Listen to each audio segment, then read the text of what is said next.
Everyone, welcome and welcome back to my channel. तर आज थोडंसं ऊन आलेलं होतं, नाहीतर थंडीच्या दिवसात थोडंसं ढगाळ वातावरणच असतं. तर सानू सकाळी 7ला उठलेली होती, त्यामुळे तिला 9 ते 10च्या दरम्यान मी झोपी लावलेलं परत. आणि सानू झोपल्यानंतर खूप अशी कामे असतात की ती करावी लागतात. सानूचे कपडे वगैरे इकडे तिकडे पडलेले असतात आणि ज्यांच्या घरी लहान बाळ आहे त्यांना माहितीच असेल.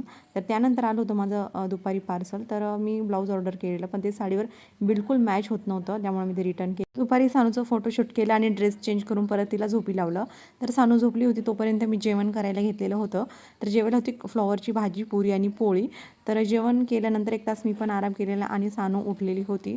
तर सानू अशी 2-3 वेळा दिवसातून झोपलेली असते. आम्हीला जायचं होतं मुंबईला, त्यामुळे आम्ही तिच्यासाठी चकली बनवली. आणि सेकंड माझं पार्सल आलं क्ले. तर हे मी 99 रुपीचं ऑर्डर केलं. तर सानूसोबत जितका वेळ मला घालवता येईल मी तितका वेळ घालवते. सानू मोठी झाल्यानंतर इतकी निवांत माझ्याशी गप्पा मारणार नाही, त्यामुळे. तर व्हिडिओ आवडला असेल तर चॅनल सबस्क्राईब, लाईक, शेअर.